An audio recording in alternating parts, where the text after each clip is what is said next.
2:03 in the freaking afternoon. I'm still in bed.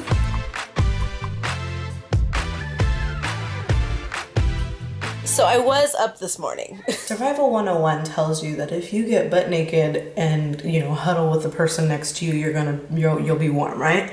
I was asleep with my man, and that 4 o'clock alarm went off, and I peeked my little fingers out of that blanket like this, and I went, nope, the devil is a liar. So Mike comes home and decides that a nap at 11 o'clock in the afternoon is a wonderful idea.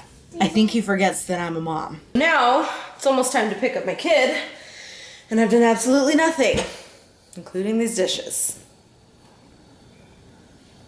Oh God.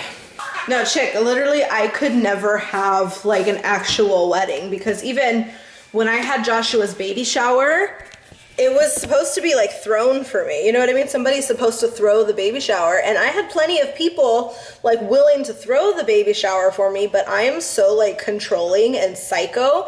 I threw the baby shower for myself. Maybe that's why Michael's like, dude, I love this girl, so I gotta talk her into somehow going to the courthouse, because I cannot deal.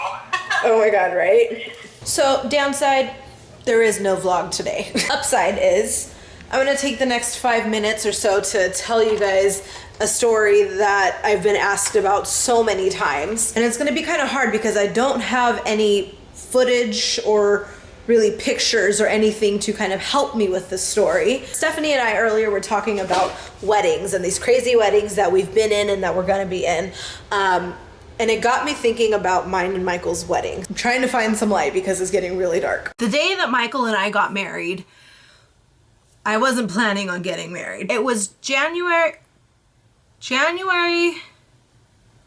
when's Joshua's birthday? January 25th, 2010. Joshua was 10 days old. Now, I don't have any pictures from when we got married, but I do have a picture of Joshua. That was from 2010. I think this might have been the day before. He was 10 days old. I don't even have a picture from like when we first started. No, I do have a picture from our first date, but that's not what the story's about. Okay. My grandma had volunteered to watch Joshua, and Michael was like, well, okay, let's go get brunch. I wasn't even like dressed nice, okay? In fact, do I have it? I think I have the sweater that I got married in. Where are you at? I know you're in here. Maybe I put it away. I could have sworn I had it in here. Where is my wedding sweater? Well, I can't seem to find it, but I know it's around here somewhere. You guys have definitely seen me wear this sweater on the vlog before. This here, my sweater Dora.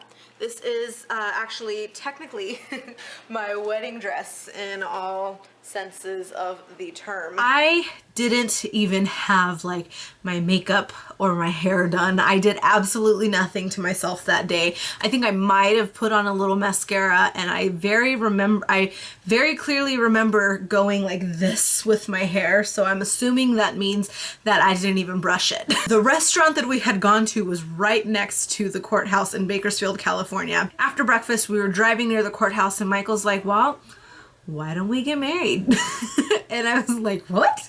And he's like, why don't we just go in and see like what it's gonna cost, what the sort of, I don't know, legalities are. It was like $65 for a marriage certificate, and they gave us, they had given us like a little 2-page stapled together thing of like some ordained ministers that could marry us. And so we're driving, and Mike's like, well, what do you think about that one? And I'm like, okay. I end up calling this minister. She's like, well, I have an opening in half an hour. And it's like, well, we're getting married. I called my grandmother, and she was like, you guys are headed back already? And I'm like, well, actually, are you guys dressed? And she's like, well, we can be. What's going on? Is everything okay? And I'm like, we need witnesses.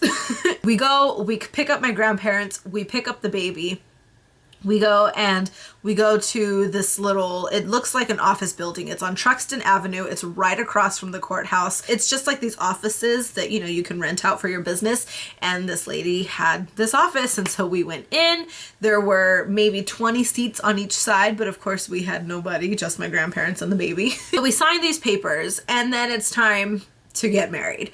she gives me this god-awful plastic bouquet of flowers that's been used I don't know how many times. I think my grandpa might have walked me down the aisle. I can't remember.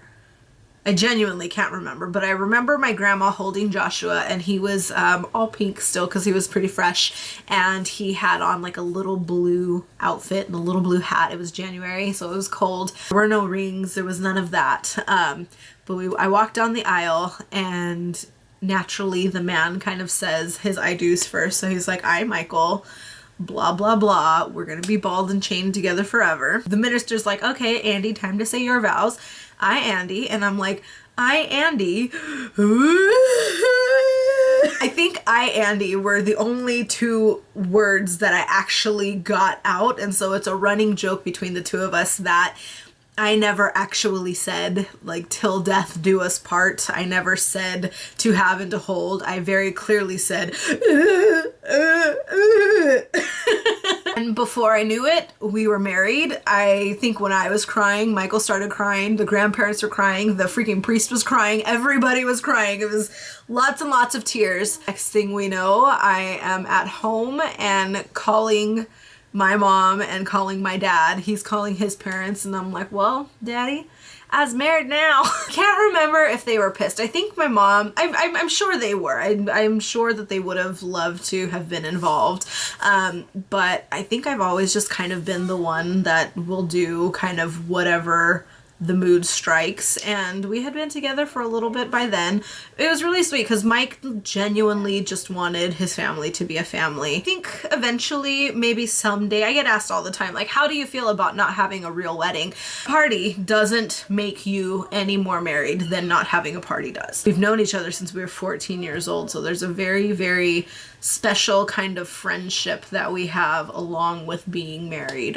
He knows a lot about me from even before being an adult, and it's wonderful because we get to fall in love with different versions of each other. I didn't just fall in love with this 14-year-old emo rock kid that listens to The Cure. I get to fall in love with a first-time dad. I get to fall in love with a hard worker. I'm gonna cry. In 10 years we'll do the party and the big shebang, and I'll walk down the aisle to Eye of the Tiger or something. I don't know. I still laugh at the fact that that's how we got married, but we got married and here we are 7 years later. And it's been wonderful and crazy and what a ride. My number one piece of advice would be to not make sure you tell your parents that you're getting married. I'm sure they'd appreciate that.